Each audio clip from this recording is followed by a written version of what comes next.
हाय मैत्रिणींनो, माझ्या यूट्यूब चॅनलवर तुमचे खूप खूप स्वागत आहे।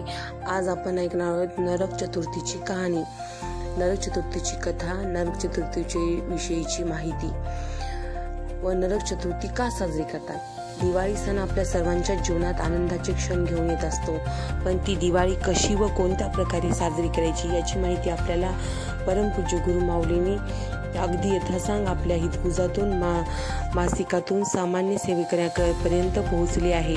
आणि तशीच दिवाळी आपण सेवेकऱ्यांनी साजरी करायला पाहिजे, म्हणजे आपली पूर्णता तेजोनिधी दिवाळी साजरी होते आणि त्यात वेगळाच आनंद आपल्याला मिळतो।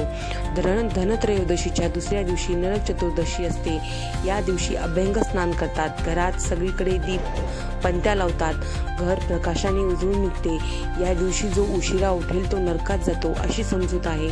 हा उत्सव साजरा का केला जातो हे सांगणारी आपण कथा ऐकणार आहोत। तर नरक चतुर्थीची कथा। प्रागज्योतिषपूर नावाचे एक राज्य होते। तेथे नरकासूर नावाचा राक्षस राज्य करीत होता।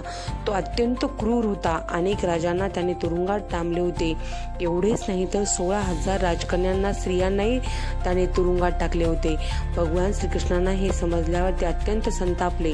त्यांनी नरकासुराचा नाश करण्याचे ठरविले। नरकासुराशी युद्ध करण्याची भगवान श्रीकृष्ण तयारी करू लागले। ही बातमी त्यांची पत्नी सत्यभामा समजली। ती कृष्णास आली व म्हणाली, त्या दुष्टाने स्त्रियांना त्रास दिला आहे ना, मग मी त्यांच्याशी युद्ध करू ना त्याला मारीन, तुम्ही मला मदत करा। रथात बसून सत्यभामा नरकासुराचा नाश करायला निघाली।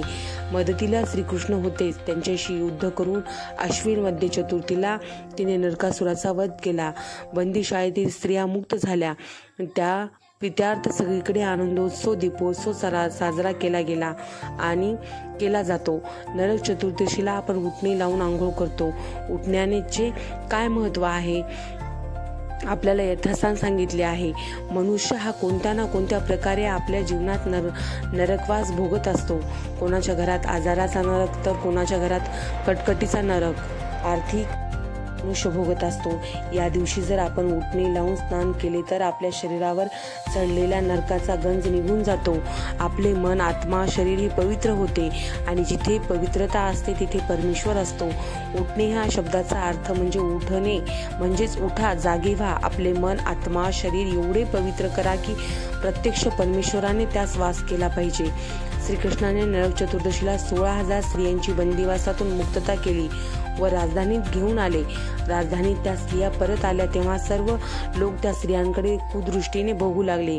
स्त्रियांच्या मनात आले, आमची काय चूक आहे की आमची अशी स्थिती व्हावी, असे म्हणून त्या स्त्रियांनी आपल्या मानाखाली घातल्या। भगवान श्रीकृष्णाला ते समजले व त्यांनी त्या स्त्रियांना उटणी लावून स्नान करायला सांगितले व तुम्ही आतापर्यंत भोगलेल्या नरकाला उटण्याने लावून स्वच्छ करा असा आदेश दिला।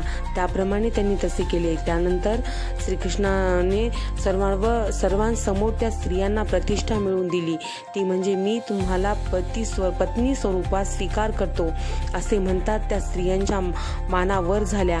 त्यानंतर त्या सर्व स्त्रियांनी उटण्याने स्नान केले, त्यामुळे त्यांचे मन, आत्मा, शरीर पवित्र झाले। उटण्याच्या स्नानाने स्वच्छता वाढेल, शरीर, मन, आत्मा पवित्र होईल, आरोग्य चांगले राहील। आपले मन, आत्मा, शरीर पवित्र करून प्रत्यक्ष भगवान श्री स्वामी समर्थ महाराजांनी त्यांच्या कार्यासाठी आपले शरीर वापरावे, एवढे पवित्र झाले पाहिजे। कारण महाराज म्हणतात, मैं गया नहीं जिंदा हो, आणि महाराजांचे कार्य जगात अविरत सुरू आहे। महाराजांना आता देहरूपी शरीर नाही, म्हणूनच महाराज तुमचे आमचे शरीर, मन, आत्मा वापरतात, पण ते एवढे पवित्र झाले पाहिजे की महाराजांच्या कार्यासाठी जर आपले शरीर महाराज वापरतील तर आपल्यासारखे भाग्यवान कोण, याचा विचार तुम्हीच करायचा आहे। तुम्हाला ही कथा कशी वाटली, ही माहिती कशी वाटली कमेंटमध्ये नक्की सांगा। तोपर्यंत बाय बाय।